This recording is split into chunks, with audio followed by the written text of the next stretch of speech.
સમગ્ર દેશમાં સૌથી મોટી પરિવહન સેવાનું બિરુદ પ્રાપ્ત થતું હોય તો તે ભારતીય રેલવેને છે।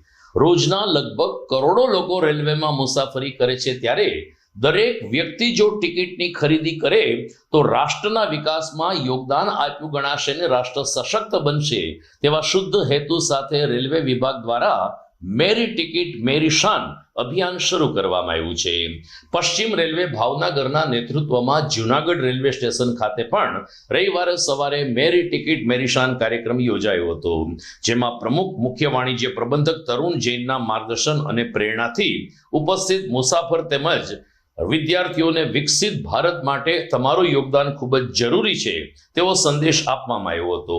આ પ્રસંગે ધારાસભ્ય સંજયભાઈ Kordia, mayor Dharmesh પોશિયા, deputy mayor આકાશ કટારા તેમજ ભાજપ ઉપાધ્યક્ષ પુનિતભાઈ શર્મા, ગીતાબેન અને કલ્પેશભાઈ અજવાણી સહિતના ભારતીય જનતા પાર્ટીના પ્રતિનિધિઓ ઉપસ્થિત રહ્યા હતા। આ તકે જૂનાગઢ ટિકિટ ચેકર ચંદ્રેશ કુમારે જણાવ્યું કે દરેક લોકોએ ટિકિટ ખરીદવી ખૂબ જ જરૂરી છે। તમારી એક ટિકિટ દેશના ઉન્નત શિખરને પહોંચવા માટે સક્ષમ છે। વરિષ્ઠ મંડળ વાણિજ્ય પ્રબંધક અતુલ કુમાર ત્રિપાઠીએ કહ્યું કે આ અભિયાન યાત્રિકો માન્ય ટિકિટ સાથે મુસાફરી કરવા માટે આગળ આવે અને જાગૃત થાય તે માટે આ અભિયાન ચલાવવામાં આવ્યું છે। એક નાનો વિચાર છે પણ મોટું દ્રષ્ટ બિંદુ છે। આદરણીય પ્રધાનમંત્રી શ્રી નરેન્દ્રભાઈના વિચાર સાથે સમગ્ર દેશ વિકાસ કરી રહ્યો છે અને જે રીતે રેલવેનો વિકાસ થઈ રહ્યો છે એમની અંદર એક નવો વિચાર આ ઉમેરાઈ રહ્યો છે।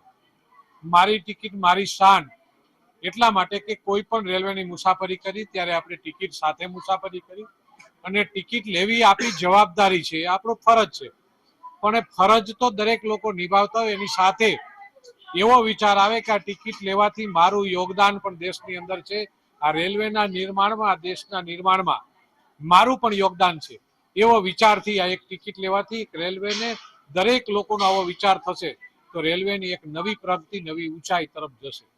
એટલે આ એક કાર્યક્રમ, સુંદર કાર્યક્રમ છે। આદરણીય પ્રધાનમંત્રીશ્રીના એક વિચારો દેશને અલગ દિશામાં લઈ જતા હોય છે। વન ડિસ્ટ્રિક્ટ વન પ્રોડક્ટ જે પ્રધાનમંત્રી છે આની પહેલા શરૂ કર્યું હતું કે રેલવે સ્ટેશન ઉપર એ ડિસ્ટ્રિક્ટની એક પ્રોડક્ટ વેચાય, એમની ઓળખ થાય, રોજગારી મળે। એ જ રીતે આ એક ટિકિટની વાતથી એક નવી ઊંચાઈ આવે કે એક જે લોકોની અંદર પોતાની સેલ્ફ ડિસિપ્લિન હોય છે નિભાવતા